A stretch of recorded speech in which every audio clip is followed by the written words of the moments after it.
we remember these great 13 souls, but we also remember the people that were so badly injured, our soldiers, 32 of them approximately. And we're in contact with them always also, but they lost arms and legs, and their faces were blown to pieces, and they're incredible, and they suffer with it. And so we understand that. It should have never happened, should have never been allowed to have happened. And they were in the wrong place. Bagram was the place to be. Big, massive airfield with hundreds of acres surrounding it. Nobody could get near it. And who would not have done that? But we had a bunch of incompetent people running our country. So we are going to talk for a little while. We'll talk about people that I've gotten to know, the sons and daughters and others that died. And there were hundreds of people that died that day, hundreds, many from the other side, needlessly also. They did nothing to hurt anybody. But that was a terrible day, and I think it was the worst day, and in many ways the most embarrassing day in the history of our country. And yet, at the same time, we learned so much that it's, you know, we call it a big lesson. It won't happen again. A thing like that can never be allowed to happen again. Doug, would you like to say something, please? You've been so fantastic at the VA. I appreciate it. Thank you, Mr. President. For these families here, I think you expressed the nation's grief of what happened, and we saw just a tragic mistake that was there. Someone who has been in the military. I was in Iraq and others, but Afghanistan, when you saw that withdrawal, but what you've suffered and went through. And for those that you've mentioned, Mr. President, who are injured, who took the VA, the Department of Defense, we're taking care of those folks, and we're going to continue to do so at your direction. But with the families, it's just one of those times. It's a place that never goes away. But I know from this president is he's made a commitment that that memory will not be forgotten, and the cabinet understands that, and our American people understand that because of what you've done. And this is actually our biggest gathering today. So you must have heard Oval Office, and you said, I want to get there and be with Trump in the Oval Office. But it is, and it is a special place. But this is our biggest gathering in terms of the numbers, everybody here, because there was always be, you know, somebody couldn't be, everybody's here. And it's a great honor, I think. It's a great honor. JD, do you want to say a couple of words, please? Oh, sir, I just echo what you said. We're so honored to have all of you here. I know that days like today can't make the hurt go away, but hopefully 4 years on, we can start to remember with fondness and with a little bit of joy the people that were taken from us. We're so proud of you. We're so proud of your loved ones for giving their life for our country.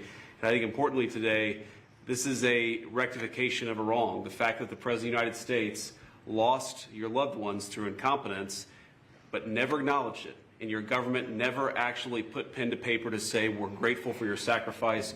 We correct that wrong today, and we're going to keep on fighting to understand, as Pete said, what happened so it never happens to another family again. But God love you all. God bless you. We're so thrilled to have you here in the People's Oval Office. Thank you. Thank you. And I don't think they ever heard from Biden or anybody, did they ever? You never speak to them? Nobody ever even called you.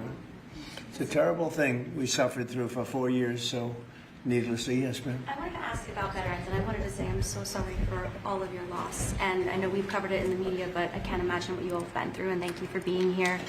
I wanted to ask, just on behalf of those veterans who served in Afghanistan and Iraq, and I know we talked about this in the Oval previously, about making sure care for those, for example, exposed to burn pits while serving, making sure that they have the care. Are you considering maybe a streamlined service like the World Trade Center healthcare program, and maybe the Veterans Secretary can comment too, but are you considering something like that to make sure, because it seems like they're struggling to get care? We take care of our vets. Nobody loves our vets more than me, and we take good care of our vets, great care of our vets. Do you want to just say a couple of words about what we're doing, Doug, please? Yeah, sure, Mr. President. And through the PACT Act and through others with the burn pit, which is something I've been under as well, we're streamlining following the Congress direction, but we're also adding more services. We've included a lot who have applied. We're also streamlining our backlog under President Trump's direction. Also, we took that backlog that was under President Biden was up at over 260,000. We're down now, Mr. President, I get to tell you that under 150,000 in just a little over 6 months. So we're making sure that what was bogged up in a bureaucratic system, we're streamlining it so they get that care quicker, and we're making sure that it is what they need. And then we're also doing that in our hospitals as well, so they get that care quicker, in not only in our hospitals but in our community as well. That's been the biggest difference. We're about the veteran at VA, not about the bureaucracy, so we are making progress there. And the VA has a 93% approval rating. It was down in the low 40s when we did. So I had pretty close to that in the first term. We had a great first term. and it was pretty close to that. And then they took over, and it went down into the 30s, and 20s, and 40s. But it went down at one point to 28 or 29%, which is terrible. They gave away choice and accountability.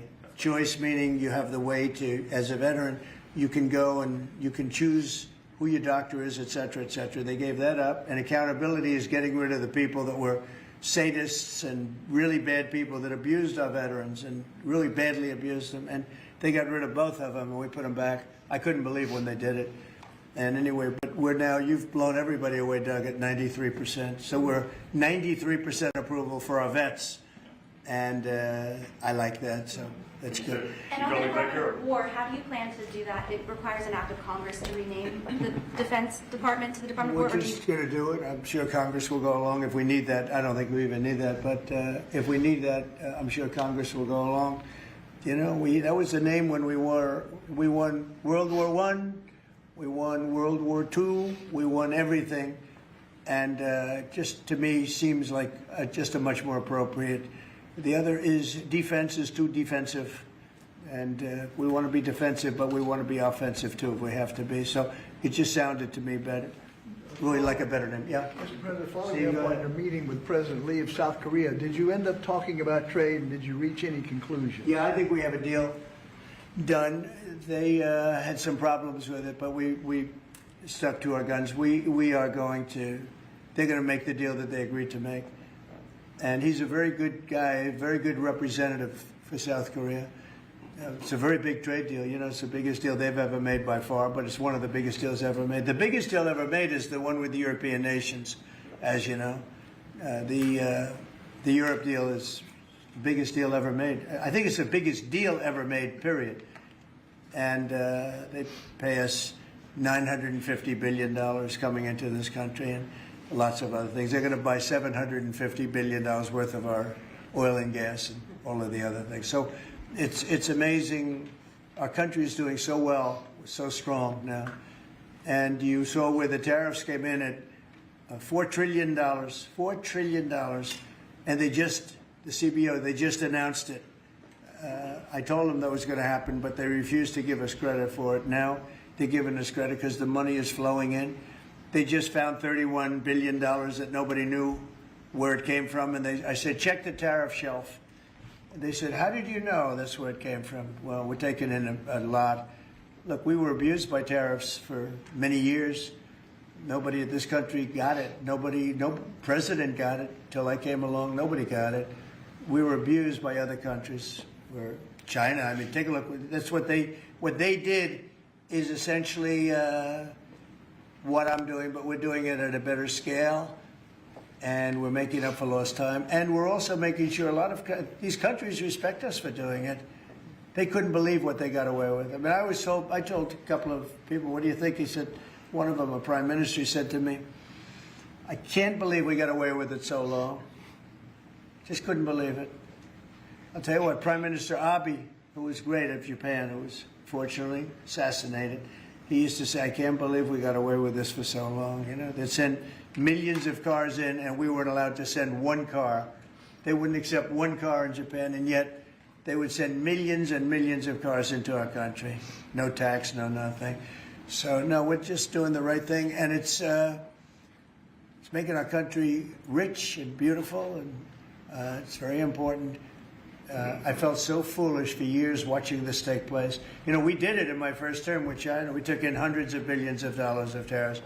But when COVID came back, we focused on that. We did a really good job, but the whole world suffered with that one. It was a terrible thing.